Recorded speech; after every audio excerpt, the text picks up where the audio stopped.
கலைமாமணி விக்ரமன் அவர்களுடைய நந்திபுரத்து நாயகி முதல் பாகம். பொன் மாளிகை அத்தியாயம் 1. குந்தவையின் சிந்தனை. முருகபிரானின் எழில் மயிலின் உருவம் போன்ற வடிவமுள்ள காஞ்சி கோட்டையின் மீது வேற்றுமையின்றி வெண்மதி தன் நிலவை பொழிந்து கொண்டிருந்தது. முதல் ஜாம பூசையை அறிவிக்கும் மணியோசை காஞ்சி நகரத்து பல கோயில்களினின்றும் ஒலித்து மக்களிடையே நாளிகையை அறிவித்தது. கடை வீதிகளில் பண்டம் விற்போர் அங்காடிகளில் கூட்டம் குறைந்தது. காஞ்சி நகரினின்று பலவித பொருட்களை வாங்கி வெளியூருக்கு எடுத்துச் செல்வோர் பொதிகளின் பேரிலும் கோவேறு கழுதைகளின் பேரிலும் ஏற்றும்போது ஏற்பட்ட ஆரவாரம் மட்டும் ஆங்காங்கே எழுந்தது. தமிழ்மறை பள்ளிகளிலும் வடமொழி பயில்விக்கும் கடிகைகளிலும் உள்ள மாணவர்களும் கூட இரவு உணவு அருந்திவிட்டு மேன்மாடத்தில் இளைப்பாற 2 என தொகுதி தொகுதியாக கலந்து உலவினர். பல நாட்டு மாணவர்கள் அந்த கடிகைகளில் கல்வி பயின்றனர். வானநூல் பயிலும் மாணவர்களும் தர்க்க சாஸ்திரம் பயில்வோரும் இலக்கணம் கற்க வந்தவருமாக பலதரத்து மாணவர்களது நெஞ்சங்களையும் நீலவானத்தில் பூத்த வெண்ணிலவு கவர்ந்தது. 3 அடுக்குகளுக்கு மேலிருந்த திறந்தவெளி மேடையில் உலவிக் கொண்டிருந்த மாணவர்கள் தங்கள் கண்களுக்கெட்டிய தொலைவு வரை தெரிந்த காஞ்சி நகர் தோற்றத்தை ஒருவருக்கொருவர் சுட்டிக்காட்டி ரசித்த வண்ணம் இருந்தனர். தொலைவில் மின்னும் பொன் மாளிகை அவர்களை கவராமல் இல்லை. காஞ்சி நகரின் பெருமையை உயர்த்தும் பொன் மாளிகை அந்த நிலவொளியில் சொப்பனபுரி போன்று தோன்றியது. வெண்மதியின் தூதுவர்கள் அந்த மாளிகையின் மேனியை அழகுபடுத்திக் கொண்டிருந்தனர். வட்ட மதியினின்று இறங்கி வந்த எழிற்கன்னி தங்க தகடுகள் பதிக்கப்பட்ட மாளிகை கதவுகளுக்கு புது மெருகு கொடுத்து கொண்டிருந்தாள். மாளிகையின் பொற்கலசங்களை மதிவாணனே முன்னின்று சிறக்கச் செய்து கொண்டிருந்தான். அந்த மாளிகை முன்பிருந்த எழிலுடன் இப்போது இல்லை. 15 ஆண்டுகளுக்கு முன்பு ஆதித்த கரிகாலன் எந்த எண்ணத்துக்காக அதை கட்டினானோ அந்த எண்ணம் ஈடேறவில்லை. பல்லவ நாட்டு கலைத்திறனும் சோழ நாட்டு செல்வமும் உழைப்பும் சேர்ந்து உருவான அந்த மாளிகை கடந்த 10 ஆண்டுகளாக கவனிப்பாரின்றி எழில் குன்றியிருந்தது. பிரம்மாண்டமான அந்த மாளிகையின் பொற்தூண்களில் மாசுபடிந்து கிடந்தது. அரச சபையில் ஆளரவம் இன்றி தூசு நிறைந்திருந்தது. மாளிகைக்குள்ளே பகலவனே புகுந்து விட்டானோ என்று எண்ணத்தக்க ஒளி கொடுக்கக்கூடிய விளக்குகளை ஏற்ற அங்கே இப்போது ஆளில்லை. ஆள் இருப்பினும் ஆஞ்ஞையிடுவோர் இல்லை. ஆதித்த கரிகாலரின் பொற்கனவில் விளைவாக எழுந்த அந்த அரண்மனை முற்றிலும் பாழடைந்து விடவில்லை. மாளிகையின் மேன்மாடத்து தெற்கு சாளர பகுதி எப்போதும் கலகலவென்று இருக்கும். பகல் வேளைகளில் திரைச்சீலைகள் தென்றல் காற்றில் அசைந்தாடி வெப்பக் கொடுமைகளை தடுத்து நிறுத்தும். மாலை வேளைகளில் உள்ளே மின்னும் விளக்கொளியினையும் அங்கே நடமாடும் மங்கையரையும் நிழலுருவில் காண வழி செய்யும். அன்று அந்த தெற்கு சாளரமும் அதை அடுத்து அமைந்திருந்த வெளிமாடமும் சந்தடியற்று காணப்பட்டன. சோழர் குலத்தின் புகழ் ஓங்கச் செய்தவரும் பாண்டியன் சுரம் இறக்கியவருமான சுந்தரச் சோழரின் திருமகள் இளைய பிராட்டியார் குந்தவை தேவியார் வெளிமாடத்து மஞ்சத்தில் அமைதியாக வீற்றிருந்தாள். அவள் அருகே எப்போதும் சூழ்ந்திருக்கும் பணிப்பெண்கள் இப்போது இல்லை. அவள் அருமை தோழி கொடும்பாளூர் அரசமகள் வானதி தேவியையும் இப்போது காணவில்லை. இனி தனக்கு யார் ஆதரவு என்று கலங்கிய போது கண்ணீர் துடைத்து எப்போதும் அவளருகே இருக்கும் கல்யாணி பாட்டியையும் அவள் ஏனோ இப்போது அங்கிருந்து போகச் சொல்லிவிட்டாள். குந்தவை பிராட்டியாருக்கு இடையிடையே மனித குலத்தின் பேரிலேயே வெறுப்பு ஏற்படுவது உண்டு. அது போன்ற பொழுதுகளிலெல்லாம் அவளுடைய பாட்டியார் கல்யாணி தேவையாரின் தோற்றமே அந்த எண்ணத்தை மாற்றிவிடும். முதிர்ந்த பருவத்திலும் கல்யாணி பாட்டி அழகு மாறாது இருப்பதையும் உற்சாகம் குன்றாது இருப்பதையும் காணும்போது குந்தவைக்கு உலக பற்றுதல் மீண்டும் துளித்து எழும். கல்யாணி பாட்டி இருக்குமிடம் எப்போதும் கலகலவென்று இருக்கும். நகைமுகத்துடன் அவள் கூறும் கதைகளை கேட்க இளம் பெண்கள் எப்போதும் சூழ்ந்திருப்பர். குந்தவை தனது முன்னோர்களின் வீர சாகசங்களை பற்றியும் அவர்கள் புரிந்த தீரச் செயல்களை பற்றியும் பல சமயங்களில் பலர் வாயிலாக கேட்டறிந்தாலும் பாட்டியார் கல்யாணி தேவியார் அவர்கள் கூறுவதில் தனிச்சுவை இருப்பதை அவள் அறிந்திருந்தாள். கடந்து போன சம்பவங்களை இதயத்தில் புதைத்து பனிபடிந்த ஆடிப்போன்ற முகச்சாயலுடன் நிகழும் குந்தவையை நோக்கி கல்யாணி கூறுவாள், நீ உலகமறியாத குழந்தையடி குந்தவை. உனக்கு தெரியாது, இந்த உலகத்து இன்ப துன்பங்கள் எதையும் பொறுத்து ஏற்றுக்கொள்ளும் இதயம் வேண்டும். அதிலும் முக்கியமாக அரச குடும்பத்தினருக்கு அவசியம் வேண்டும். என் அழகை பார்த்து உன் பாட்டனார் பரகேசரி அரிஞ்சயச் சோழத்தேவர் என்னை மணந்தாரோ அல்லது போர் உடன்படிக்கை அதற்கு காரணமாக இருந்ததோ தெரியாது. வைதும்ப நாட்டு சிறு எல்லைக்குள்ளே இருந்த நான் எதிர்பாராத விதமாக மாபெரும் சோழ நாட்டு இளவரசியானேன். இன்பப் பொழிலை இரு மருங்கும் வளர்த்து வரும் பொன்னி பாயும் வளநாட்டு அரச குடும்பத்தாருள் நானும் ஒருத்தியானேன். புகுந்த இடத்தில் மழவரையர் மகள் செம்பியன் மாதேவியாரின் கருணை உள்ளமும் சிவபக்தியும் அடக்கமும் கம்பீரமும் அரண்மனைக்குள் நுழைந்த அன்றே என்னை கவர்ந்தன. சோழ நாட்டு அரசியாகும் வாய்ப்பை தேடிக்கொள்ளுமாறு பிறந்த வீட்டில் சிலர் எனக்கு யோசனை கூறி அனுப்பியிருந்தனர். அந்த எண்ணம் செம்பியன் மாதேவியாரை கண்டவுடனேயே மறைந்து விட்டது. அவரோடு சிவ திருத்தலங்களுக்கு செல்வதும் அங்கே நடக்கும் திருப்பணிகளை கண்டு களிப்பதுமாக குதூகலமாக காலம் கழித்தேன். இன்பத்தின் உயர்நிலையே அடைந்தேன். உனது பெரிய பாட்டனார் ராஜகேசரி கண்டராதித்தர் திடீரென்று சிவபதம் சேர்ந்தார். அவர் இறக்கும்போது உத்தமச் சோழர் இளம் பருவத்தினர். சோழ மகா சாம்ராஜ்யத்தை ஆளும் பொறுப்பு உன் இளைய பாட்டனார் அரிஞ்சயருக்கு கிடைத்தது. எதிர்பாராத விதமாக நான் சோழ சாம்ராஜ்ய அரசியானேன். என் அழகுக்கு அழகு செய்து செம்பியன் மாதேவியார் மகிழ்ந்தார்கள். அந்த நாட்கள் எல்லாம் எங்கே? கல்யாணி பாட்டி சற்று நிறுத்தி பெருமூச்சு விட்டார். அப்போது குந்தவை குறுக்கிட்டு, அந்த நாள் எங்கேயோ, இப்போது மட்டும் என்ன, வயது ஆனாலும் தங்கள் இயற்கை அழகு எங்கும் போகவில்லையே என்று கூறி நகைப்பாள். கல்யாணி பாட்டி சொல்ல வந்ததை தொடர்ந்து, அதை சொல்ல வரவில்லையடி. சகல சௌபாகியங்களும் வந்தடைந்தன. இந்த உலகத்திலேயே ஈடிணையற்ற எழில் வாய்ந்த உன் தந்தையை பெற்றெடுத்தேன். ஆனால் உன் பாட்டனார் அரிஞ்சயச் சோழர் மறு வருடமே இரட்டர்களோடு நடந்த போரில் ஆற்றூரில் இறந்தார். ஓஹோ, அதனால்தான் பாட்டனாரை ஆற்றூரில் துஞ்சிய தேவர் என்கிறார்களோ என்று குந்தவை கேட்டாள். எத்தனை முறை இதை கேட்டாலும் அவளுக்கு பழைய கதை கேட்பதில் அலுப்பே ஏற்படுவதில்லை. பழைய கதை கேட்பதன் மூலம் சிறிது நேரமாவது அவள் தன் மனவேதனையை மறக்க முயல்வாள். ஆனால் அன்று பொழுது சாய்ந்ததும் கல்யாணி பாட்டி மேன்மாடத்துக்கு வந்தாள். காஞ்சியைச் சுற்றி கண்ணோட்டம் விட்டாள். அப்போதுதான் கீழ்த்திசையில் சந்திரன் உதயமாகிக் கொண்டிருந்தான். வட்டமதி உதயம் அந்த மூதாட்டியாருக்கு பழைய நினைவை ஊட்டியிருக்க வேண்டும். மஞ்சத்தில் தனியே அமர்ந்திருக்கும் குந்தவையை நோக்கி, உன் பாட்டனார் அரிஞ்சயச் சோழ சக்கரவர்த்திக்கு மூத்த சகோதரர் ஒருவர் இருந்தார். அவரும் உன் பாட்டனாரும் தக்கோலத்து போரில் என்று கதையை தொடங்கியதும் வழக்கத்துக்கு விரோதமாக அவள் கல்யாணி பாட்டியை கதை கூறுவதை நிறுத்துமாறு கேட்டுக்கொண்டாள். தன்னை சிறிது நேரமாவது தனியே விட்டுச் செல்லுமாறு வேண்டினாள். குந்தவையின் மனநிலை அந்த மூதாட்டிக்கு ஒருவாறு புரியும். பழையாறை எனப்படும் நந்திபுர நகரத்தில் சில நாட்கள் தங்குவதும் பிறகு காஞ்சி பொன்மாளிகைக்கு வருவதும் தஞ்சைக்கு செல்வதுமாக நாட்களை போக்கிக் கொண்டிருந்த அவளது மனச்சஞ்சலம் மூதாட்டிக்கு புரிந்துதான் இருந்தது. அவ்வளவு எளிதில் அக்காரணம் குறித்து கேட்க இயலுமா?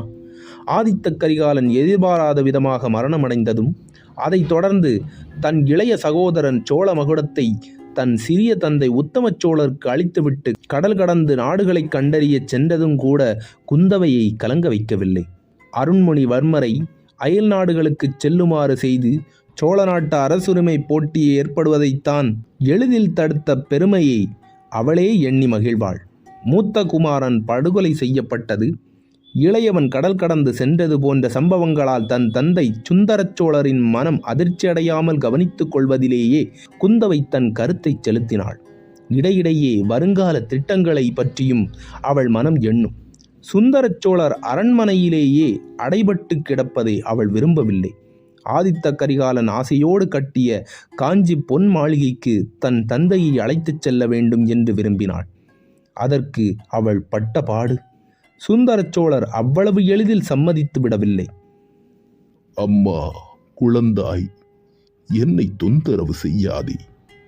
தந்தை அரண்மனையில் இந்த மஞ்சத்தில் படுத்துக்கொண்டே வாழ்நாளை கழித்து விடுகிறேன்.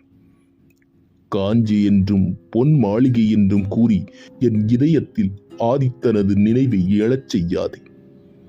கட்டிளங்காளையாய் நாட்டின் வட எல்லையை கட்டி காக்கும் வீரனான அவன் மார்பிலே தாக்கப்பட்டு இறந்தானா? இல்லை, இல்லை, அவன் மடியவில்லை.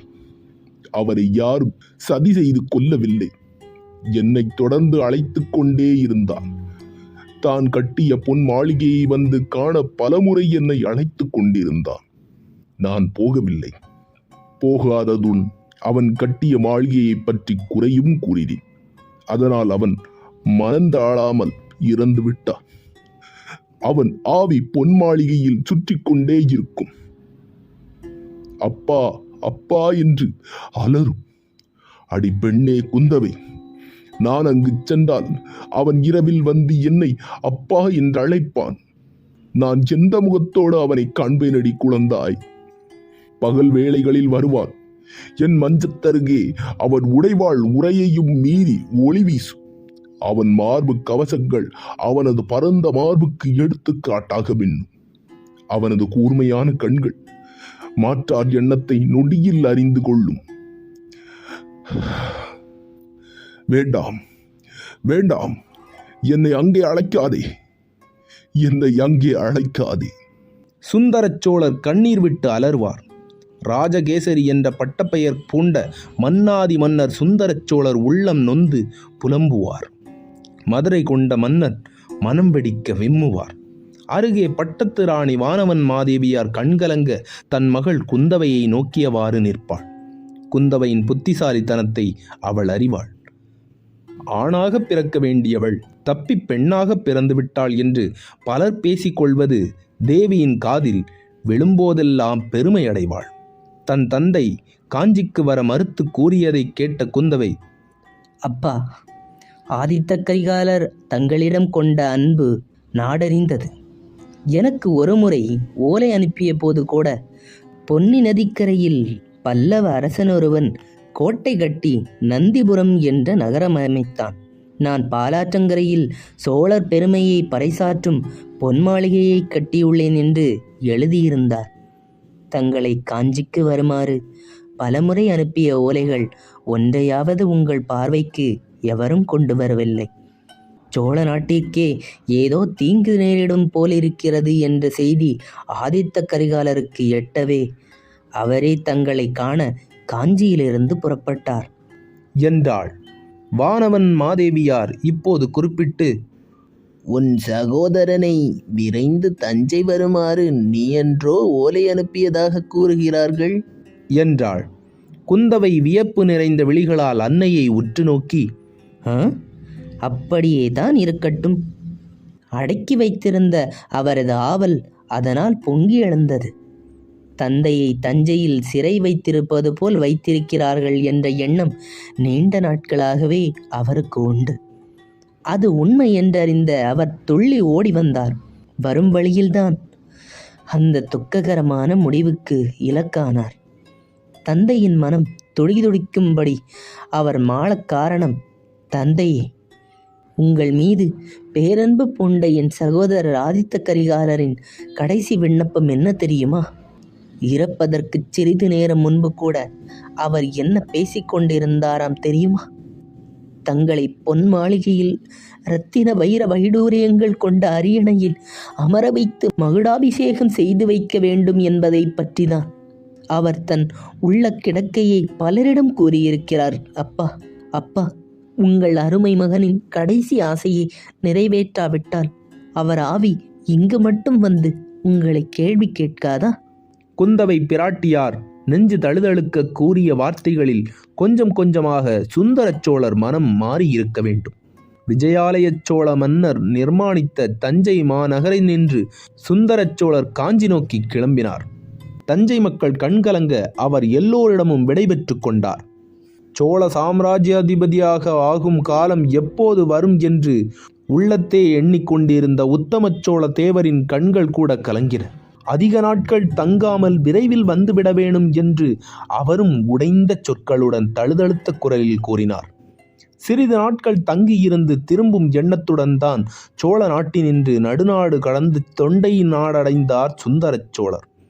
காவிரியின் நீரில் குளித்து கழித்த அவரை பாலாற்று நீர் பரிமளிக்கச் செய்தது. பொன் மாளிகையின் கம்பீரம் அவரை கவர்ந்தது. பறந்து விரிந்த பாலாற்றங்கரையில் அமைந்த மாளிகை அவர் உள்ளத்துக்கு அமைதியை கொடுத்தது. புன்முறுவல் கண்டு பல ஆண்டுகள் கடந்த அவர் முகத்தில் அடிக்கடி முறுவல் ரேகை படர்ந்தது. கைலாசநாதர் ஆலயத்து மணியோசை அவர் இதயத்தில் தன்னம்பிக்கையை பூட்டியது. காலையிலேயே ஆண்டவன் திருநாமங்களை கூறும் அழகிய பதிகங்கள் அவர் உடலில் புத்துணர்ச்சியை யூட்டின. அவரது உடல் நலம் கேட்டு போக சிற்றரசர்கள் அவ்வப்போது வந்து போயினர். வானகபாடி நாட்டினின்று வந்தியத்தேவன் அடிக்கடி வந்து சுந்தரச் சோழரின் உடல் நலம் விசாரித்தான். ஆதித்த கரிகாலருக்கு பிறகு பொலிவிழந்து போன பொன் மாளிகையை காணும்போது வந்தியத்தேவனுக்குத்தான் மிக வருத்தம் உண்டாகும். அது கட்டப்படும் போது ஆதித்தனோடு அவன் அருகேயே இருந்தான். ஒவ்வொரு தூணும் எழுப்பும் போதும் அவன் கண்டிருக்கிறான். யாருக்காக அந்த மாளிகையை ஆதித்த கரிகாலர் கட்டினாரோ அந்த பேரரசர் சுந்தரச் சோழர் பொன் மாளிகையை வந்தடைந்த போது களிப்படைவதில் அவனைத் தவிர வேறு எவருக்கு அதிக பங்குண்டு? குந்தவை பிராட்டியாரின் பெருமுயற்சிக்கு அவரை பாராட்ட வேண்டி வானகபாடியினின்று காஞ்சிக்கு வந்தார். பல்லவ அரச பரம்பரையில் வந்த பார்த்திபேந்திர பல்லவனும் காஞ்சியிலேயே நிரந்தரமாக தங்கிவிட்டான். சுந்தரச் சோழரின் மஞ்சத்தருகே வந்தியத்தேவன் சிரிக்க சிரிக்க உரையாடும் போது குந்தவையையும் அங்கு நின்று ரசித்துக் களிப்பான். ஆனால் பார்த்திபேந்திரன் அங்கு வந்தவுடன் அவள் முகம் மாலை தாமரையாக மாறிவிடும். அங்கிருந்து விரைந்து சோலைக்குச் செல்லுவாள். சில சமயங்களில் வந்தியத்தேவனும் உடன் சென்று விடுவான். பல்லவகுலப் பெருமையை பற்றி ஓயாது பேச வந்த பார்த்திபேந்திரன் எழுந்து அவர்களை தொடரவும் முடியாமல் அங்கே அமர்ந்திருக்கவும் இயலாமல் துடிப்பான். அவனிடமிருந்து வெப்பமான மூச்சு எழும். இந்த நிகழ்ச்சிகள் 10 ஆண்டுகளுக்கு முன்பு இதே பொன் மாளிகையில் நடந்த சம்பவங்கள். இப்போது குந்தவை தேவியார் அதனை எண்ணி பெருமூச்சு விட்டாள். அவற்றை நினைவுக்கு கொண்டு வர வேண்டும் என்பதற்காகத்தானோ என்னவோ அவள் நந்திபுரம் விட்டு வந்து காஞ்சி பொன் மாளிகையிலேயே தங்கியிருந்தாள். எண்ண கனவு கலையாமல் இருப்பதற்காகவே அவள் அமைதியை நாடி மேன்மாடத்தில் வந்தமர்ந்தாள். வேதனையால் குமுறும் உள்ளத்துக்கு பழைய இன்ப நினைவுகள் அமுதமாக இருக்கட்டுமே என்றுதான் கல்யாணி பாட்டியையும் அப்பால் போகுமாறு கூறிவிட்டு அங்கு அமர்ந்திருந்தாள். அவள் அமர்ந்திருந்த இடத்தினின்று பாலாற்றின் முழு தோற்றமும் தெரிந்தது. பொன்னியைப் போன்று நாணி கோணிச் செல்லும் பெண்ணல்ல அவள், பால் வண்ண குமரி. அவளது கம்பீரமான தோற்றத்தை குந்தவை ரசித்துக் கொண்டிருந்தாள். வானத்தே தனியரசு செலுத்திய மதியின் ஆட்சியில் ஆற்றின் நடுவே செல்லும் படகுகள் தெரிந்தன. பாய் விரிந்த கலங்கள் தெரிந்தன. சிறு படகுகள் காணப்பட்டதுடன் அவற்றை தள்ள துடுப்பு செலுத்துவோரின் பாடல்களும் தெளிவாக ஒலித்தன. அதோ ஒரு ராஜஹம்ச படகு. சம்புவரையர் குடும்பத்தினர் அதில் ஏறி கடல் மல்லை செல்லுகிறார்கள் போலும். நிலவொளியில் அந்த படகின் அழகு குந்தவையை கவர்ந்தது. நதி பிரவாகத்தில் ராஜஹம்ச படகில் செல்வதே இன்பம். ஆற்றின் இருபுறமும் விளங்கும் இயற்கை காட்சிகளை கண்டு சென்றாலே பேரின்பம். படகை ஓட்டுகிறார்களே, அவர்கள் நாள்தோறும் சொர்க்க இன்பத்தை அன்றோ அடைகிறார்கள். பலமுறை அவள் காவிரி நதியில் படகில் சென்றிருக்கிறாள். என்றாலும் அந்த ஒரு நாள் 10 ஆண்டுகளுக்கு முன்பு நிகழ்ந்த அந்த அனுபவம், ஐயோ, அதை நினைவுபடுத்திக் கொள்ளவா இப்போது பாலாற்றை நோக்கினோம்? ஏன், பார்த்ததில் தவறென்ன? அந்த நிகழ்ச்சியில் இன்பமும் துன்பமும் கலந்துதாமே இருந்தன. காஞ்சி வந்த சிறிது காலத்திற்குள்ளேயே தன் தந்தையின் உடல்நிலை குணமடைந்து வருவதை அறிந்து குந்தவை மாறுதல் வேண்டி நந்திபுரம் செல்ல எண்ணம் கொண்டாள். நந்திபுரத்தில் அவனது அருமை தோழி வானதி, தோழி என்றா சொன்னோம், சோழ மண்டலத்து இளவரசி வானதி வந்து தங்கியிருக்கிறாள். அவளை கண்டு உரையாட வேண்டும். அங்கே அந்த பொல்லாத பஞ்சவர்ண கிளி இருக்கிறது. அது என்ன கூறும்? வாருங்கள் வாருங்கள், வந்தியத்தேவரே வாருங்கள், தங்களுக்கு எங்கள் பிராட்டியார் காத்திருக்கிறார் என்று மழலை பேசும். அந்த கிளிக்கு ஏது இத்தனை பொருளாத்தனம்? எல்லாம் அந்த கொடும்பாளூர் குமரி வானதி இருக்கிறாளே, அவள் கற்றுக் கொடுத்தவைதான். இப்போது உண்மையாகவே வந்தியத்தேவனுடன் நந்திபுரம் சென்றால் அது என்னவென்று கூப்பிடும்? வானதியை காண்பதற்கு மட்டுமல்லாமல் குந்தவை பிராட்டிக்கு மற்றொரு முக்கிய காரணமும் இருந்தது. நீண்ட நாட்களாக வந்தியத்தேவனை சந்தித்து பேச வேண்டும் என்று துடித்து கொண்டிருந்தாள். அதற்கான வாய்ப்பே ஏற்படவில்லை. திருவரங்கத்தில் என் இளவயது தோழன் ஒருவன் இருக்கிறான், அவனை சந்திப்பதற்காக செல்கிறேன் என்று வந்தியத்தேவன் கூறியபோதுதான் குந்தவிக்கு பளிச்சென்று அந்த யோசனை தோன்றியது. திருக்குடந்தையிலிருந்து உறையூருக்கு காவிரி நதியில் ராஜஹம்ச படகில் சென்றால் படகு மெல்ல நகரும். வானர்குல வீரரையும் அதில் அழைத்துச் செல்லலாம். அவரிடம் பேச எவ்வளவோ இருக்கிறது. முக்கியமாக ஆதித்த கரிகாலன் கொலை செய்யப்பட்டது சம்பந்தமாக சில ஐயப்பாடுகளை போக்கிக் கொள்ளலாம் என்று எண்ணினாள். தஞ்சையில் தன் தந்தை சுந்தரச் சோழரை காண காஞ்சியினின்று விரைந்து வந்த ஆதித்த கரிகாலன் கடம்பூர் சம்புவரையர் மாளிகையில் கொல்லப்பட்டார். இரத்த வெள்ளத்தில் ஆதித்த கரிகாலர் கிடந்த இடத்தில் இருந்தது வந்தியத்தேவனுடைய வாழ். அதுவரை அவருடன் தங்கியிருந்த வந்தியத்தேவன் சூழ்ச்சி செய்து கொன்றுவிட்டான் என்று பலத்த கூச்சல் எழுந்தது. அந்த சூழ்நிலையில் அருள்மொழிவர்மர் தலையிட்டு வந்தியத்தேவனின் சீலத்துக்கு பொறுப்பேற்றதால் கூச்சல் அடங்கியது. குற்றச்சாட்டை முன்னின்று முழங்கிய பார்த்திவேந்திரனும் அடங்கினான். ஆனால் அருள்மொழிவர்மன் கடல் கடந்த நாடுகளுக்கு சென்ற பிறகு நாட்டில் ஆதித்த கரிகாலர் கொலை சம்பந்தமாக முணுமுணுப்பு எழுந்தது.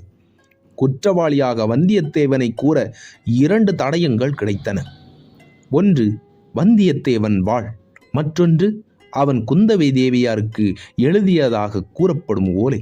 அதை பற்றி வந்தியத்தேவனிடம் பேச வாய்ப்பு எதிர்பார்த்திருந்தாள் குந்தவை. படகில் இருவரும் தனியே செல்வதை போன்ற வாய்ப்பு கிடைக்குமா?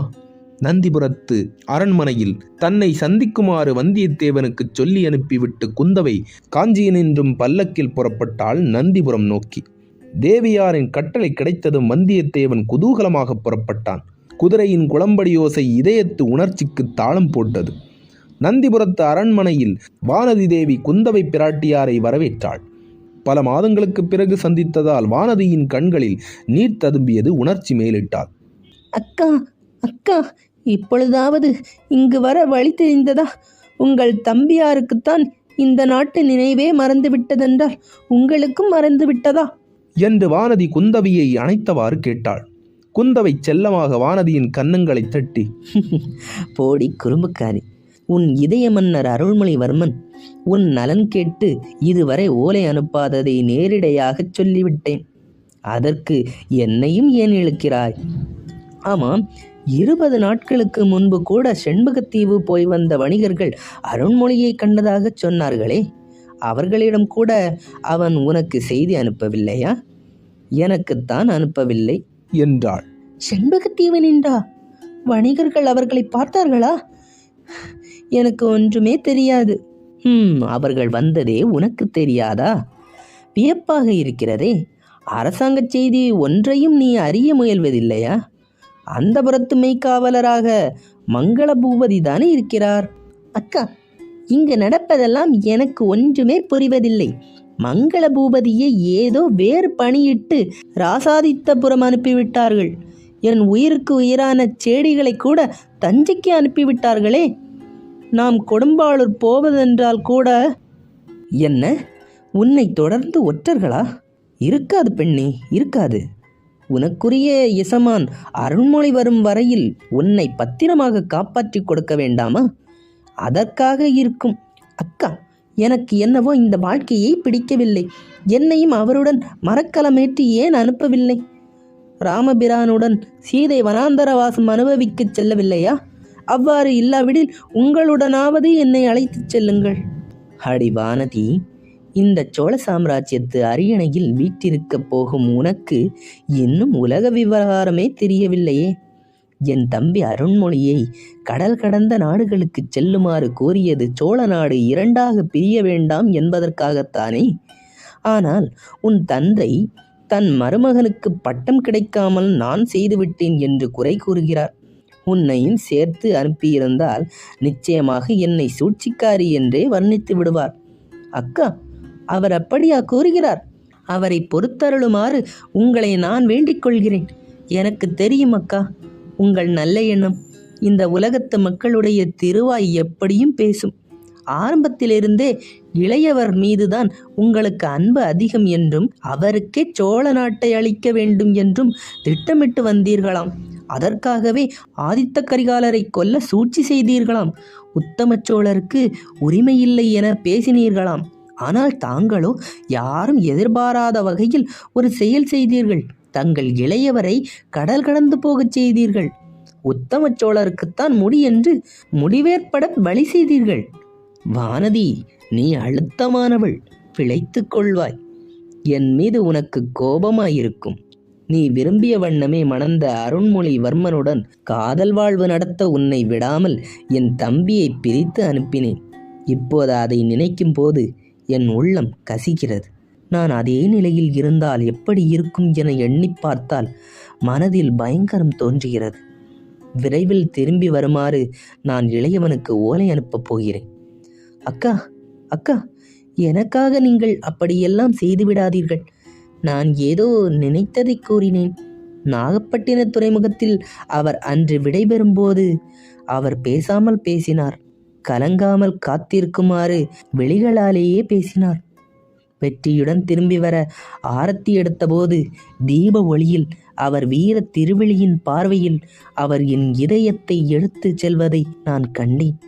பேரும் புகழும் ஓங்க அவர் பயணம் சிறக்க முருகனை வேண்டினேன். இடையே எனக்காக அவரை வருமாறு எழுதினால், எடுத்த காரியத்தை அரைகுறையாக அவர் விட்டு வந்தால், அவர் புகழும் பெருமையும் ஓங்க வழியில்லாது போய்விட்டால் அந்த பழி என்னை சேருமக்கா. குந்தவை கலகலவென நகைத்தாள். வானதியின் கண்களில் நீர் ததும்புவதைக் கண்டாள். அடி பேதை பெண்ணே, கண் கலங்காதே. உன் கணவரின் புகழ் குறைய வழி செய்ய மாட்டேன். என் சகோதரனை வழி அனுப்பும் போது நாங்கள் மௌன மொழியுடன் நிற்கவில்லை. அதோ நிற்கிறாரே வானர் குல வீரர். அவர் கேட்டார், உங்களுடன் வராமல் நான் எப்படி தனித்திருப்பது என்று. என் தம்பி பொல்லாதவன். அவன் கூறினான், தனியே இருக்க பயமேன். என்னை காப்பாற்றி வீரனாக்கிய வனிதை என் சகோதரி. அவள் உம்மை கைவிட மாட்டாள். 3 ஆண்டுகளில் நான் வந்து விடுவேன். அதற்குள் நாட்டின் நிலைமை சரியாகிவிடும். உங்கள் அன்பு வளர்ந்து திருமண நாளையும் நிச்சயம் செய்து கொண்டு விடுவீர்கள் என்று அந்த நாள். அக்கா, அக்கா, திருமண நாள் குறித்து விட்டீர்களா? எப்போது? எங்கே? என்று பரபரப்புடன் கண்களை துடைத்தவாறு கேட்டாள் வானதி. குந்தவை உதட்டில் விரல் வைத்து என்று கூறி, அதெல்லாம் இன்னும் முடிவாகவில்லை. அதற்கு முன்பாக வேறு ஒரு முக்கியமான பணி இருக்கிறது. என் சகோதரன் ஆதித்த கரிகாலனை கொன்றவர்களை கண்டுபிடித்தாக வேண்டும். அதை அறியும் வரையில் எங்கள் திருமண நாள் முடிவாகாது. எனினும் அருண்மொழியை விரைவில் நாடு திரும்புமாறு செய்தி அனுப்பப் போகிறேன் என்று பேசிக்கொண்டே இருந்தாள். அதற்குள் யாரோ கனைக்கும் ஓசை கேட்டது. நேரமாகிறது என்பதற்கு அறிகுறியாக வந்தியத்தேவன் தொண்டையை சரி செய்தது போல் கனைத்தான். உறையூர் வரையில் போய் வந்து விடுகிறேன். வந்தபின் உன்னுடன் சாவகாசமாக பேசுகிறேன் என்று கூறி குந்தவை புறப்பட்டாள். குடந்தை நகரை அழகுபடுத்தும் காவிரியின் தோணித்துறையில் ராஜகம்ச படகு நின்று கொண்டிருந்தது. அதன் அருகே வீரநாராயணன் யாருடைய வருகையையோ எதிர்பார்த்து காத்திருந்தான். சிறிது நேரத்தில் அவன் எதிர்பார்த்தவாறு இளைய பிராட்டியார் குந்தவை தேவியார் பல்லக்கிலும் வந்தியத்தேவன் குதிரையிலுமாக வந்து இறங்கினார். வீரநாராயணன் படகில் இருந்தவர்கள் சிலருக்கு சைகை காட்ட அவர்கள் இறங்கி அங்கிருந்து அகன்றனர். படகின் பொறுப்பாக இருந்தவனிடமிருந்து வீரநாராயணன் படகு செலுத்தும் பொறுப்பை ஏற்றான். காவிரியின் எதிர்வெள்ளத்தை கிழித்து கொண்டு படகு செலுத்தப்பட்டது. இருபுறமும் நகர்ந்து வரும் பசுஞ்சோலைகளை வந்தியத்தேவன் பார்த்தவாறிருக்க குந்தவை பிராட்டியார் ஏதோ சிந்தனையில் மூழ்கியிருந்தார்கள். அவர்கள் சென்ற படகு அந்த துறையை விட்டு புறப்பட்ட சிறிது நேரத்துக்கெல்லாம் குதிரை மீது சில வீரர்கள் விரைந்து வந்தனர். தோணித்துறை அருகே குதிரையை நிறுத்தி கீழே இறங்கினர். அப்போதுதான் குந்தவையை சுமந்து வந்த பல்லக்கு திரும்பி கொண்டிருந்தது. வந்தியத்தேவனின் குதிரை மரத்தில் கட்டப்பட்டிருந்தது. சிறிது காலம் தாமதம் செய்து விட்டோம். அதனால் காரியமே கெட்டுவிட்டது என்றான் வந்தவர்களுள் ஒருவன். எல்லாம் இந்த மூக்கரையனால் தான் நேர்ந்தது.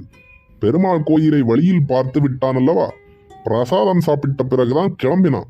இப்போது அந்த காவலர் தலைவர் பழுவேட்டரையரிடம் எல்லாருமே சேர்ந்து பிரசாதம் வாங்க வேண்டுமே. அதனால் ஒன்றும் கவலைப்படாதீர்கள். குதிரையை இப்படியே உறையூரை நோக்கி செலுத்துங்கள். கரையேறும் முன்னர் சிக்காத அந்த வந்தியத்தேவனை இறங்கும் போது பிடித்து விடுவோம் என்றதும் குதிரை வீரர்கள் உறையூரை நோக்கி விரைந்தனர். உறையூரில் கரையிறங்கியவுடன் நேர்ந்த அந்த சம்பவத்தை நினைக்கும் போது குந்தவை பிராட்டியாருக்கு இன்றும் உடல் சிலிர்க்கிறது. சோழ சாம்ராஜ்யத்தையே மாற்றியமைக்கும் சக்தி வாய்ந்தவள் என்று நாடே கூறும் அவளால் அந்த கணம் ஏதும் செய்ய முடியவில்லை. அந்த கணம் என்ன? 10 ஆண்டுகள் கழித்தும் ஏதும் செய்ய முடியவில்லையே. வெப்ப பெருமூச்சு விடவும் நந்திபுரத்துக்கும் காஞ்சிக்கும் தஞ்சைக்கும் சென்று இதய வேதனையை மறக்க முயல்வதையும் தவிர அவளால் வேறு ஏதும் செய்ய இயலவில்லையே. அந்த படகில் அவர் அன்று என்ன கம்பீரமாக பேசினார். பண்பாடு விலகாமல் நடந்து கொண்ட அவரது பெருந்தன்மை ஒன்றே போதுமே. அவர் இதயத்தில் சிக்குண்டவளாக நான் இருப்பினும் அரச குடும்பத்து மகள் எனும் மரியாதை மாறாது நடந்து கொண்டாரே. அவர் கூறிய சம்பவங்கள் மட்டும் சாதாரணமானவையா? ஆதித்த கரிகாலருடன் அவர் பழகியதையும் அவர் கண்ட கனவுகளையும் தீட்டப்பட்ட திட்டங்களையும் பற்றி அவர் கூறினாரே, அவற்றை இப்போது எண்ணும் போதும் தித்திக்கின்றன. அதன் பிறகு அருண்மொழிவர்மரிடம் அவர் அறிமுகமானவுடன் அவரிடம் தெய்வ நம்பிக்கையே என்றோ அவர் வைத்துவிட்டார். அதை பற்றியெல்லாம் அவர் விடாமல் கூறி வந்தார். இடையில் நாம் கேட்டோம், வானர்குல வீரரே, இன்னும் உங்களுக்கு தெரியவில்லையா என் சகோதரர் ஆதித்த கரிகாலனை கொன்றவர் யார் என்று? அந்த இடத்தில் இருந்தவர்களுள் நீங்கள் ஒருவர்தாமே இப்போது இருக்கிறீர்கள். வந்தியத்தேவன் அதற்கு கூறிய மறுமொழி, தேவி, நீங்கள் கேட்பதில் கேட்காதது ஒன்றும் புதைந்திருப்பதை நான் அறிவேன். தங்களிடம் தெளிவுபடுத்த இதுவரை சமயம் எதிர்பார்த்திருந்தேன். அருள்மொழிவர்மரின் சொல்லுக்கு கட்டுப்பட்டு அன்று என்னை பற்றி ஏதும் கூறாமல் விட்டுவிட்டார்கள். இன்று என் மீது ஐயப்பாடுடையவர்கள் இருக்கிறார்கள். முக்கியமாக நான் தான் உண்மை குற்றவாளி என்று பார்த்திபேந்திர பல்லவன் பகிரங்கமாக கூறுகிறான். அதற்கு சாட்சியாக அவன் உடைவாளைத் தவிர ஓலை ஒன்றையும் அவன் வைத்துள்ளானாம். நான் ஆண்டவனை சாட்சியாக கூப்பிடுவதைத் தவிர வேறென்ன செய்ய முடியும்? இன்னொரு பயங்கர பொய்யையும் பார்த்திபேந்திரன் சுமத்துகிறான். ஆதித்த கரிகாலரை கொன்றுவிட்டு அருள்மொழிவர்மரை கடல் கடந்து போகச் செய்துவிட்டால் சோழ சாம்ராஜ்யத்தை நானே அடைந்துவிட முடியும் என்று கபட எண்ணமும் எனக்கு. அப்போது குந்தவை கலகலவென நகைத்தாள். ஏன் இருக்கக்கூடாது என்றாள். வந்தியத்தேவன் திடுக்கிட்டான். தேவி என்று கூறி பரபரப்புடன் எழுந்தான். முதன்முறையாக அவன் கரங்களை பிடித்து குந்தவை அமர்த்தினாள். அந்த கணத்தில் கோடி சந்திர ஒளி உடலெங்கும் பாய்ந்தது போன்று இருவரும் உணர்ந்தனர். அதை இப்போது நினைத்து கொண்டாலும் குந்தவையின் உடலிலும் ரோமாஞ்சலி ஏற்படும். அந்த நாள் மீண்டும் எப்போது வரும்? அன்று பேசிய அந்த சொற்கள் தாமே கடைசி. மீண்டும் வல்லவரையருடன் பேச முடியுமா? பிறகு குந்தவை தேவியார், எல்லோரும் அப்படித்தானே நினைக்கிறார்கள். ஆதித்த கரிகாலனை நீங்கள் கொன்றீர்கள், நான் பக்கபலமாக இருக்கிறேன் என்ற எண்ணத்தில் அருண்மொழியை நான் கடல் கடந்து போகச் சொன்னேன். பிறகு என் தந்தை என் சொற்படித்தானே கேட்பார். சோழ சாம்ராஜ்யத்தில் பெண்ணொருத்தி இதுவரை அரியணை ஏறியதில்லை. அதற்கு பதில் உங்களை கைப்பாவையாக கொண்டு நான் ஏன் நாட்டை ஆளக்கூடாது? உடனே வந்தியத்தேவர், என்ன பயங்கரமான பழி சொல்கிறது? சொல்கிறார்கள், கேட்கிறார்கள், அதை உறுதிப்படுத்த திட்டமிடுகிறார்கள். ஆனால் நிறைவேற்றி வைக்க தடை சுந்தர சோழர் நம்ப மாட்டாரே. குந்தவை இதை கூறி வாய் மூடவில்லை. உறையூர் வந்துவிட்டது. அவர்களுடைய பயணத்தின் கடைசி கட்டம். இருவரும் ஒன்றாகச் சென்ற அந்த இன்ப நேரத்தின் முடிவு அது. புலிக்கொடி தாங்கியிருந்த அந்த வீரர்களில் நடுநாயமாக விளங்கிய பார்த்திபேந்திர பல்லவன் வந்தியத்தேவனிடம் புலி இலச்சினையை காட்டி ஓலைச் சுருள் ஒன்றை நீட்டினான். பார்த்திபேந்திரனை அலட்சியமாக பார்த்தபடி ஓலையை பெற்ற வந்தியத்தேவன் திடுக்கிட்டான். அவன் உடலில் பதற்றம் தோன்றியது. அவனது கரங்கள் உடைவாளைத் தொட்டன. அவனிடமிருந்து ஓலையை பற்றி குந்தவையும் அதனை படித்தாள். கலங்கா உள்ளம் படைத்த அவளும் நடுங்கினாள். ஓலையில் இருந்தது இதுதான்: வீரபாண்டியன் தலை கொண்ட ஆதித்த கரிகாலரை சூழ்ச்சி செய்து கொன்றதற்கு தகுந்த தடயங்கள் இப்போது கிடைத்துள்ளமையால் மந்திரி மண்டலத்தாரின் கருத்துப்படி வானகபாடி நாட்டு வந்தியத்தேவ வல்லவரையரான உம்மை குற்றச்சாட்டை விசாரித்து தண்டனை அளிக்க சிறைபிடித்து தஞ்சை சிறையில் வைக்க உத்தரவிடுகிறேன். 2ஆம் பராந்தக சுந்தர சோழ சக்கரவர்த்திகளின் கட்டளைப்படி உள்படு கருமத் தலைவர். 3 ஆண்டுகளுக்கு முன்பிருந்த வந்தியத்தேவனாயிருந்தால் இதுவரை உடைவாளில் வைத்த கரத்தை அப்படியே வைத்திருக்க மாட்டான். ஆனால் ஏனோ அவன் படபடப்பை அடக்கிக் கொண்டான். சுந்தரச் சோழ மன்னரின் கட்டளை அது. அந்த கட்டளை உறையூரில்தானா நிறைவேற்றப்பட வேண்டும்? உயிர் நண்பரை கொன்றவரை பற்றிய தடயங்களை அறிய வந்த இடத்திலா சிறைபட வேண்டும்? வந்தியத்தேவனை 2 வீரர்கள் பிடிக்க வந்தனர். அவர்களை கையமர்த்தி சாது பிள்ளை போல் பின்தொடர்ந்தான். அவன் ஒரு முறை கூட குந்தவை தேவியாரின் பக்கம் திரும்பி பார்க்கவில்லை. சோழ சாம்ராஜ்யத்தை ஆட்டிப்படைக்கும் கோமகள் என்று எல்லோரும் வருணிக்கும் குந்தவை செய்வதறியாது நின்றாள். அருண்மொழிவர்மரை சிறந்த வீரராகவும் அறிவாளியாகவும் வளர்த்த சோழ குலக்கொடி சிலை என நின்றாள். வீரர்கள் செல்லுமாறு சைகை காட்டிய பார்த்திபேந்திர பல்லவன் வெற்றி புன்னகை உதிர்த்த வண்ணம் தொண்டையை கனைத்த வண்ணம் தேவி என்றான். பெண் புலியின் சீற்றமென விழித்து நோக்கிய குந்தவை விரைந்து சென்று மீண்டும் படகில் ஏறிக்கொண்டாள். படகு மீண்டும் குடந்தைக்கு செல்லட்டும் என்று கர்ஜித்தாள். இது என்ன அநியாயம் என்று குந்தவை பழைய சம்பவத்தை எண்ணி வாய்விட்டு கூவிவிட்டாள். அந்த சமயம் யாரோ அங்கு வரும் காலடி ஆரவாரம் கேட்டது. மங்கிய நிலவொளியில் கம்பீரமான ஓர் உருவம் நின்று கொண்டிருந்தது. குந்தவை திடுக்கிட்டு எழுந்து நின்றாள். யார் வந்திருப்பது?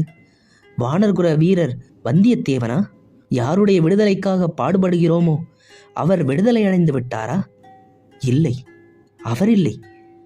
அவர் தஞ்சை பாதாளச் சிறையில் என்றோ வாடுகின்றார். என் இளைய சகோதரர் அருண்மொழியா? நாடு நகரமெல்லாம் பேசிக்கொள்கிறது அருண்மொழிவர்மர் கடல் கடந்த நாடுகளிலிருந்து திரும்பி வந்து கொண்டிருக்கிறார் என்று. நாகைப்பட்டினத்து துறைமுகத்தில் அவர் வருகையை தினந்தோறும் எதிர்பார்க்கிறார்களாம். பாரதியும் அதற்காகத்தானே விரைந்திருக்கிறாள். நானும் கூடத்தான் என் இளவலை வரவேற்கச் சென்றிருக்க வேண்டும். செல்லவில்லை. இதுவரை நான் அனுப்பிய ஓலைகளுக்கு மதிப்பு வைக்காத அவனை நான் ஏன் சென்று வரவேற்க வேண்டும்? வல்லவரையர் வந்தியத்தேவரை சூழ்ச்சி செய்து பாதாளச் சிறையில் தள்ளிவிட்டார்கள் என்ற செய்தியை நான் அறிவித்து 10 ஆண்டுகள் ஆகியும் ஏனென்று கேளாத நான் வளர்த்த இளவல் வருகிறான். வந்துவிட்டு போகட்டுமே. ஆனால் நாகைப்பட்டினத்திற்கு நான் வரவில்லை என்பதை அறிந்த அருண்மொழி கரை சேர்ந்ததும் என்னை காண விரைந்து இங்கு வந்து விட்டானோ? இல்லை, இல்லை. அருண்மொழியின் கண்கவர் தோற்றம் எங்கே? அருண்மொழியின் நிழல் கூட அன்றோ எழிலூறு விளங்கும். பின் யார்? பல்வரிசை தெரிய நகைத்து நிற்பது ஆதித்த கரிகாலனின் ஆவியா? யாரது? குந்தவை நெஞ்சிலிருந்து சொல்லை வரவழைத்து கூவினாள். நிலவு பட்டு அதனால் தூணின் நீண்ட நிழல் விழுந்த பகுதியில் நின்றிருந்த அந்த உருவம் ஹ ஹ ஹ என்று நகைத்தது. தேவி, நான் தான் என்றது.